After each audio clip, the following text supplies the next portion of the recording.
오늘 말씀의 제목입니다. 내려놓음과 채움, 이런 제목입니다. 내려놓음과 채움. 우리가 금요일마다 요즘에 다니엘서 말씀으로 은혜 받고 있는데, 우리가 지난주에 다니엘서 6장 앞부분 함께 읽어갔습니다. 오늘 이제 뒷부분인데요. 다니엘은 이 다리오 왕이 신상을 만들어 놓고 다른 신에게 절하거나 또 다른 신에게 기도하는 자는 다 가차없이 사자굴에 던져 죽게 하리라 라고 하는 명령, 그 법령을 이제 선포되었음을 알지만 다니엘은 그것을 조금도 개의치 않고 신앙으로 이기더라는 거잖아요. 그래서 세 가지의 영성이 있었다. 우리 지난주에 첫 번째는 기도의 영성, 전에 하던 대로 기도하였더라. 그리고 두 번째는 감사의 영성, 하나님 앞에 감사하였더라. 세 번째는 순교자의 영성, 조서의 왕의 도장이 찍힌 것을 알고도, 다시 말하면 죽음을 알고도 그가 행하였더라. 그래서 세 가지 영성 우리가 말씀 나누었지 않습니까? 기도의 영성, 감사의 영성, 순교자의 영성. 도대체 이 믿음이, 이 담대함과 이 용기가 어디에서 나왔을까 하는 겁니다. 도대체 이 담대함과 용기가 어떻게 가능했을까?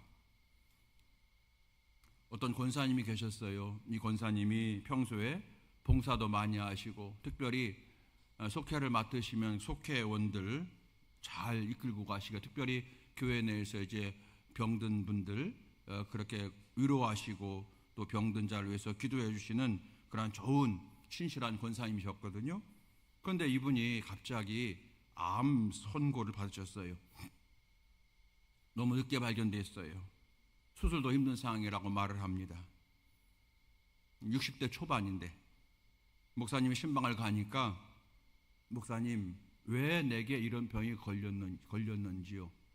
내가 그토록 하나님 앞에 충성하고 헌신했는데 하나님은 왜 내게 이런 병을 주셨습니까? 라고 하면서 하나님을 많이 원망하더라는 거예요. 여러분, 우리도 그런 일이 닥치면 그럴 수도 있다는 거예요. 다른 사람들을 위해서 우리가 기도도 해주고 위로하지만 정작 내게 그런 일이 닥치면 또 나도 모르게 그렇게 하나님을 원망하게 되고 우리의 믿음이 이제 미끄러질 수가 있더라는 거잖아요. 다니엘은 지금 스스로 불구덩이에 들어가는 거예요. 다니엘은 지금 스스로 사자의 구덩이에, 죽음의 구덩이에 들어가야 하는 것인데, 다니엘은 정말로 죽으면 죽으리로다 하는 믿음을 보여주지 않았습니까? 그 사자굴 이전에 풀무불에서도 세 친구들이 그랬는데, 역시 참 그 친구들이라고 참 주변에 어떤 사람이 있느냐가 참 중요한 것 같은데, 어쨌든 이 다니엘의 용기와 이 담대함은 사람의 힘으로는 할 수가 없는 것 같아요. 다니엘은 왕의 말에 순종을 하면, 왕이 다니엘을 굉장히 좋아했습니다. 그래서 왕의 신상에 절하지 아니하면, 또 다른 신에게 절하거나 기도하면 사자굴에 던져 넣을 거라고 하는 법령에 그가 사인을 했음에도 불구하고 나중에 이게 다니엘이 걸리겠다라고 하는 것을 알아차리고 다니엘을 많이 걱정을 하는 것을 6장을 보면 알게 됩니다. 왕이 식음을 전폐할 정도로. 그래서 그 다음날 그 사자굴에 쫓아가서 다니엘아 살아있느냐 죽었느냐라고 먼저 물어볼 정도로 다니엘을 아낀 거예요. 그렇기 때문에 이 다니엘이 그냥 한 달 기간이니까, 한 달 동안만 왕의 말에 순종을 하면 세상에서의 출세, 세상에서의 성공은 이미 보장받게 되어 있었던 거예요. 그러나 그 모든 걸 다 다니엘이 내려놓지 않습니까? 자기의 성공, 출세 다 내려놔요. 심지어 우리에게 가장 소중한 것이 여러분 뭐예요? 목숨이잖아요. 생명이잖아요. 이 생명까지도 내려놓는 거예요, 다니엘이. 도대체 이게 어떻게 가능할까 하는 겁니다. 우리 아이 다니엘을 읽어가면서 다니엘이 그랬구나 넘겨갈 수 있지만, 아까 제가 모 권사님의 예를 든 것처럼 실질적인 그런 권사님이었거든요. 그 권사님처럼 정작 자기에게 그런 일이 닥치면 정말로 믿음이 온데간데 없이 떨어질 수가 있는 것이 사실은 우리의 연약한 모습이란 말입니다. 다니엘이 어떻게 자기의 출세와 성공 또 심지어 자기의 생명까지, 목숨까지 내려놓을 수가 있었는가 하는 거예요. 오늘 이 부분을 우리가 함께 한번 생각을 해보고자 하는 건데요. 제가 묵상을 하다 보니까 그런 결론이 나요. 내가 내려놓는 것보다 더 귀한 것을 발견하면 내려놓을 수가 있더라는 거예요. 우리는 내려놓으라 이런 말을 참 많이 합니다. 내려놔라, 비워라 말을 많이 합니다. 그런데 내려놓는 것만큼 어려운 것은 사실은 없잖아요. 자녀를 내려놓으라, 자녀가 우상되면 안 된다 이렇게 말을 하잖아요. 근데 여러분, 그게 자녀를 내려놓는 게 여러분 어디 쉽던가요? 특별히 여러분, 우리 한국 그 어머니들은 자녀들을 내려놓는 것은 정말로 어렵잖아요. 말이 쉽지 어렵거든요. 재물을 내려놓으라 하는 것도 여러분 결코 쉬운 게 아닙니다. 사실 우리가 사회에서나 교회에서 작은 욕심, 아니 작은 자존심 하나 내려놓는 것도 보통 어려운 게 아닌데 말입니다.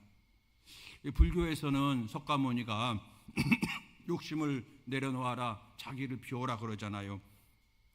성공해도 만족을 얻지 못하는 것은 성공을 만족의 기준으로 삼았기 때문이다. 그러면서 욕심을 내려놓으면 만족할 수 있다. 행복은 마음에 있는 거야. 내려놔. 이렇게 말을 하죠. 무슨 여러분 일리가 있어요. 그런데 여러분, 이게 본성적으로 사람은 어렵다는 겁니다. 어떻게 이걸 내려놓죠? 욕심 자체를 내려놓으라고 하지만 어떻게 여러분 욕심 없이 살아갈 수가 있겠어요? 우리가 이제 정말로 하늘나라에 갈 날이 얼마 남지 않은 그 나이가 되든지, 아니면 본래부터 그냥 하루에 한 끼 먹어도 만족하는 그런 성품이면 몰라도, 여러분 우리처럼 뭔가 막 가정을 일으키고 싶고 교회를 부흥시키고 싶고 뭔가 나의 인생을 한번 정말로 자아실현하고 싶고, 여러분 그런 우리의 어떤 열심이 있는 사람들은 사실 이 욕심이라고 하는 것을 내려놓기가 보통 어려운 게 아니라는 겁니다. 도저히 사실은 인간 할 수 없는 가르침이에요. 여러분, 그러면 우리 예수님은, 우리 하나님은 뭐라고 말씀하시는가 하는 거예요. 이런 거예요.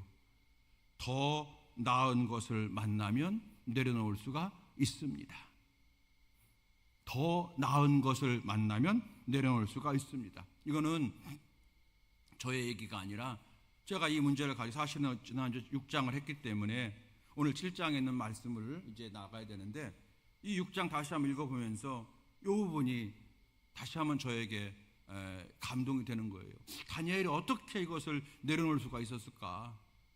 출세 하나 내려놓는 것도 어려운데, 성공 하나 내려놓는 것도 어려운데 자기 목숨까지 내려놓는 거 어떻게 가능했을까? 그럴 때에 더 나은 것을 보면, 더 좋은 것을 보면 내려놓을 수가 있더라는 거죠. 그거는 저의 결론이 아니라 신약 성경의 사도 바울의 그 예를 통해서 얻은 결론이에요. 사도 바울이 뭐라고 말하냐면 빌립보서 3장 7절로 9절까지 말씀 보게 되면 여러분이 잘 아시는 말씀이에요. 그러나 무엇이든지 내게 유익하던 것을 내가 그리스도를 위하여 다 해로 여길 뿐더러 또한 모든 것을 해로 여김은 내 주 그리스도 예수를 아는 지식이 가장 고상하기 때문이라. 내가 그를 위하여 모든 것을 잃어버리고 배설물로 여김은 그리스도를 얻고 그 안에서 발견되게 함이니, 이 말씀이 되어지는 거예요. 사도 바울이 공부를 많이 한 사람이에요. 가문도 좋은 사람이에요. 신념도 강한 사람이에요. 정말로 바울은 흠없는 그런 사람으로 이제 살아난 거예요. 당대의 사람들이 자랑하는 로마 시민권도 가진 사람이고, 그리고 여러 언어에 능통한 사람이었습니다. 이런 것들이 바울에게는 자랑이고, 바울이 이것이 그냥 얻은 것이 아니라 무진장 노력해서 얻은 거거든요. 그것은 바울의 성공을 위한 좋은 이제 바탕이 되어지고 스펙이 된 거예요. 그런데 바울이 이 모든 걸 다 내가 해로 여긴다. 다시 말하면 이것을 내가 내려놓는다는 거예요. 심지어 배설물로 여긴다는 겁니다. 다시 그거를 연연해하지 않는다는 거예요. 이걸 내가 버린다는 거예요. 내려놓는다, 버린다. 이게 어떻게 가능하냐? 바울이 그냥 내려놓는 게 아니라 어떤 거였어요? 이것보다 예수님이 더 귀함을 내가 알았기 때문이라는 거예요. 이것보다 예수님이 더 중요한 것을 내가 알았기 때문에 그러므로 내가 내려놓는다는 거죠. 예수님 만나고 나니까 그가 그렇게 자랑하던, 그렇게 기대하고 자기 정체성으로 삼던 모든 것들, 이런 것들이 진짜 중요한 것이 아니구나 하는 사실을 깨닫게 된 거예요. 여러분, 사람은요 더 좋은 것을 만나야 좋아하던 것을 내려놓을 수가 있는 겁니다. 제가 여러분에서 이 은혜를 받고, 여러분은 뭐 별로 은혜가 안 되나 봐요. 저는 굉장히 은혜를 받은, 여러분은 목사님 겨우 그거 이제 하셨습니까? 그런 표정이신데, 제가 이걸 은혜를 받고 웬일인지 제가 친구 목사한테 전화했어요. 야, 이런 거더라. 그랬더니 이렇게, 참 그 친구 목사님이 대단하네. 뭐라고 하냐면, 야, 금반지를 낀 사람은 은반지 안 부러워해 이러더라고요. 야, 그거구나. 맞아. 금반지를 낀 사람은요 은반지 부러워하지 않는다는 거예요. 넌 어쩌면 그렇게 말을 잘 만드냐? 제가 그랬어요. 더 좋은 것을 바라보았기 때문에, 더 좋은 예수님을 보았기 때문에 이 모든 것들을 내려놓을 수가 있다는 거예요. 여러분, 그래서 성경은요 우리에게 욕심을 무조건 내려놔라, 무조건 비워라라고 말씀하지 않으세요. 왜냐하면 우리는 그렇게 할 수 없다는 사실을 알기 때문이에요. 대신에 그 자리에, 너희가 내려놓는 그 자리에 텅 빈 마음에, 가슴에 하나님으로 채우라, 이렇게 말씀하시는 것인 줄로 믿습니다. 하나님이 얼마나 좋은 분인지. 그래서 기독교는 내려놓은 뿐 아니라 채움을 강조하는 거예요. 내려놓은 뿐 아니라 채움까지 말씀하시는 거예요. 다니엘이 세상의 출세와 성공 다 내려놓을 수 있었던 비결은, 그리고 담대하게 내가 죽으면 죽으리라 그렇게 할 수 있었던 비결은 하나님의 사랑과 하나님의 은혜를 그는 발견했기 때문인 거예요. 아마 제가 생각할 때 다니엘이 이제 전에 하던 대로 사자굴의 위기가 있음에도 불구하고 하루에 3번씩 예루살렘을 향한 창문을 열고 기도했다 그랬잖아요. 아마 그때 기도할 때 하나님께서 다니엘에게 영안을 열어주셔서 하늘 천국을 보여주신 것이 아닌가 생각되어져요. 왜냐하면 이제 다음 주에 볼 7장 8장 말씀 보게 되면은 하늘의 환상, 다니엘이 본 하늘의 환상이 이제 기록되어 있거든요. 그래서 시점은 조금 다르지만 어쨌든 제가 생각할 때 하나님께서 다니엘이 두려워하는 마음으로 기도할 때에 하늘 천국을 보여주신 것이 아닌가. 그럴 때 여러분, 다니엘이 그 더 좋은 것을 보았기 때문에 자기의 출세에 성공 보장된 걸 내려놓을 수 있었고, 심지어 목숨까지 내려놓을 말미암아 순교자의 영성으로 달려가는 다니엘이 가능하게 된 것이 아닐까 하는 그런 감동을 제가 받게 되어진 겁니다. 여러분, 23절 말씀 함께 볼까요? 23절 함께 읽겠습니다. 23절, 6장 23절. 자, 시작. 심히 기뻐서 명하여 다니엘을 굴에서 올리라 하매 그들이 다니엘을 굴에서 올린즉 그의 몸이 조금도 상하지 아니하였으니 이는 그가 자기 하나님을 믿음이었더라. 아멘. 여기 여러분, 하나님을 믿음이었더라, 하나님을 믿음이었더라.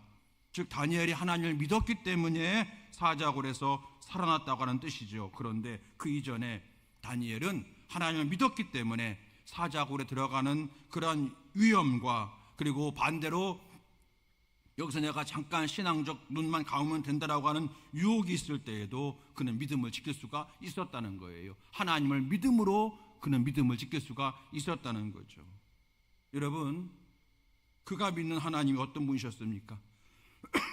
다니엘이 믿는 하나님이 어떤 분이셨습니까?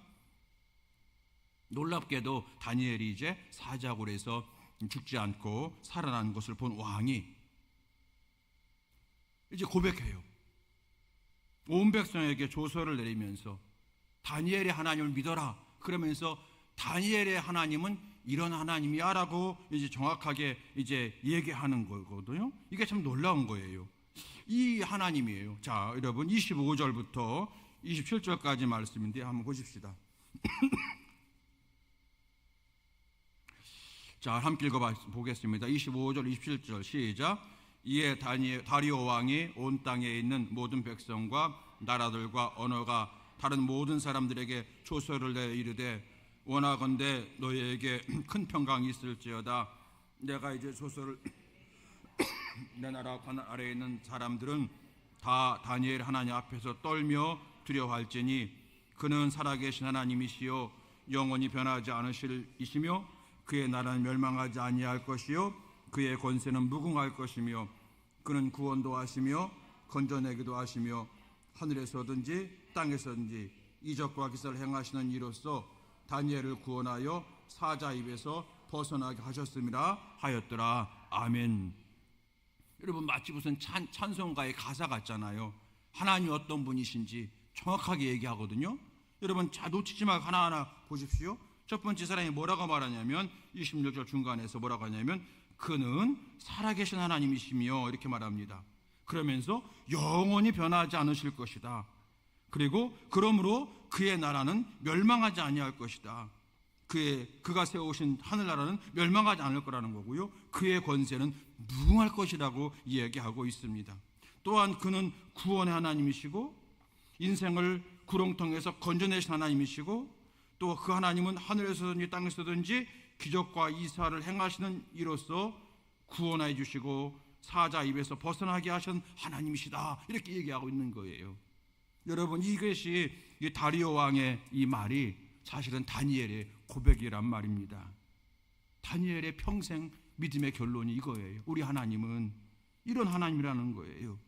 여러분, 우리가 다니엘을 볼 때에 그냥 다니엘은 포로로 잡혀왔지만 거기서 믿음을 지켜서 이제 왕에게 좋게 인상 주어서 거기서 좋은 이제 교육을 받기 시작하고 거기서 이제 꿈을 해석해서 좋은 직책에 어린 나이에 좋은 직책을 얻게 되고 그리고 나서 나라가 정권이 바뀌는 상황에서도 다른 사람은 다 쫓겨나가는데 도리어 더 높은 총리 대신이 되었고 우리 이렇게 볼 수가 있는데 사실은 아닙니다. 그 중간에 이제 바벨론 왕국이 바사 왕국으로 바뀌는 그 중간에 총리 대신이 되었지만 꿈을 그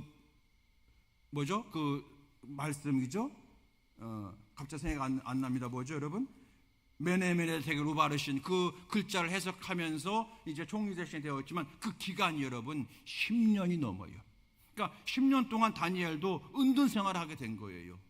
바벨론이 망하면서 그도 이제 쫓겨나서 은둔 생활하게 된 거예요. 그때 그의 나이가 한 80쯤 된 거예요. 근데 그때 한 10여 년이 지난 다음에 그 꿈을 통해서 그 메네메네 대결 우바르신 그 글자를 통해서 다시 왕궁에 가서 해석하고 그 공로로 총리 대신이 된 거예요. 여러분, 다니엘도 우리처럼 고난의 인생이었다는 얘기를 말씀드리는 거예요. 우리가 지난주일날 본 것처럼 W의 인생이었던 거예요, 다니엘도.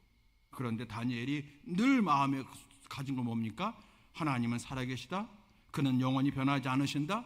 그의 나라는 멸망하지 아니하신다. 그의 권세는 무궁하다. 그는 구원하시며 건져내시며 하늘에서니 땅에서든지 기적과 이사를 통해서 모든 사람들을 구원해 주시고 그리고 사자의 입과 같은 환난에서 건져내신 하나님이시다. 이 믿음이 다니엘에게 조금도 변하지 않게 자리를 잡고 있었다는 거예요. 이 하나님에 대한 믿음이 꽉 있으니까 자기가 내려놓았음에도 불구하고 조금도 그는 흔들리지 아니했다고 하는 겁니다. 하나님에 대한 이 믿음이 그에게 가득했기 때문에 사자굴에 들어가는 위협을 이길 수가 있었고 세상의 성공이나 출세를 내려놓을 수가 있었던 거죠. 우리가 여러분 내려놓음 그러면 우리 청장년들은 잘 알 거예요. 그 이용규 선교사님이라고 그분이 내려놓으라는 책을 썼죠. 이분이 이제 제가 인도네시아 선교지에 갔다가 한번 만나서 대화를 했었는데 여러분 그 내려놓음이라고 하는 그 책의 결론이 뭐냐면 어떻게 내려놓을 수가 있느냐? 아주 간단해요. 오늘 다니엘의 이 말씀 똑같아요. 하나님을 믿음으로 내려놓을 수가 있었다는 거예요. 내가 내려놓는 모든 것보다 하나님의 은혜는 더 크기 때문에 하나님이 약속하신 은총은 더 크기 때문에 내가 내려놓을 수가 있었다는 겁니다. 그 이영규 선교사님이나 또 오늘 다니엘이나 마찬가지로 이 이방인 왕 다리오 왕의 고백을 가지고 우리에게 소망을 주는 거죠. 하나님은 살아계시고 영원히 변하지 않으시고 그의 나라는 무궁하며 그는 땅에서나 하늘에서나 이적을 베푸시며 그는 택한 백성들을 구원하시며 사자굴과 같이 환난 속에서도 건져내신 하나님, 그 하나님을 다니엘은 가슴속에 꽉 믿었기 때문에 그런 내려놓을 수가 있었다고 하는 겁니다. 여러분, 결국 어떻게 되었습니까? 하나님은 다니엘을 건져내셨어요. 그렇기 때문에 우리가 환난을 당할 때에 두려워할 것이 아닌 것은 우리의 이김은 주님께 있기 때문인 줄로 믿으시기 바랍니다. 환난이나 고난이 당연히 우리를 힘들게 해요. 무서워요. 그러나 더 크신 하나님이 계시다는 거예요. 여러분, 이 믿음이 우리 가운데 회복되어야 될 줄로 믿습니다. 우리가 여러분 예수님 한 분으로 만족하는 믿음, 그거 회복해야 될 것 같아요. 예수님이 내 안에 계시면 됩니다. 하나님이 나와 함께 계시면 됩니다. 그 하나님은 살아계시고 구원하시고 건지시는 하나님이십니다. 그 하나님이 내 곁에 계시면 나는 됩니다. 그래서 여러분이 늘 고백하는 것처럼 예수님 한 분으로 만족하는 그 믿음 말이에요. 예? 그걸 우리가 회복해야 될 줄로 믿습니다. 예수님께서 우리에게 주신 어떤 여러 가지 축복과 이적과 기사, 그것도 우리에게 여러분 중요하지만, 기쁨을 주지만, 그 전에 예수님 한 분으로 만족하는, 예수님만 계시면 된다고 하는 여러분 그 믿음이 놀라운 역사를 이뤄내는 거예요. 오늘 여러분 그 믿음을 회복하는 이 밤 되어지게 되기를 주님의 이름으로 축원합니다. 그 믿음은 우리를 다시 기도의 자리로 끌어오는 것이 될 것이고, 그 믿음은 고난 가운데서도 감사하는 신앙으로 열매 맺게 할 거고요. 그 믿음은 사자굴과 같이 고난과 환난 가운데서도 하나님의 역사하심을 기대하며 돌파하는 승리의 믿음이 되게 할 줄로 믿습니다. 여러분, 저는 오늘 기도했어요. 하나님, 이 믿음을 가지고 사는 모든 성도들에게 하나님 역사해 주셔서 하나님이 다니엘을 사자굴에서 나오게 하신 것처럼 피할 길을 열어주시고, 돕는 자도 붙여주시고, 약한 자 강하게 하시고, 병든 자 고쳐주시고, 무너진 성벽 다시 세우시는 하나님의 역사하심이 우리 모든 성도들 가운데 불같이 일어나게 달라고 여러분 간절히 기도했는데, 다시 한번 이 밤에 저와 함께 그 기도를 했으면 좋겠어요. 하나님, 예수님 한 분으로 만족합니다. 예수님 한 분만 계시면 됩니다. 예수님만 바라보며 달려가겠사오니 오늘 다니엘과 같은 믿음을 내게 허락하여 달라고 간절히 시간 기도하는 이 밤 되어지게 되길 주의 이름으로 축원합니다. 그래서 여러분 모든 삶의 승리자가 될 수 있게 되기를 예수님의 이름으로 축원합니다. 함께 시간에 찬송할 텐데요. 그래서 제가 여러분과 함께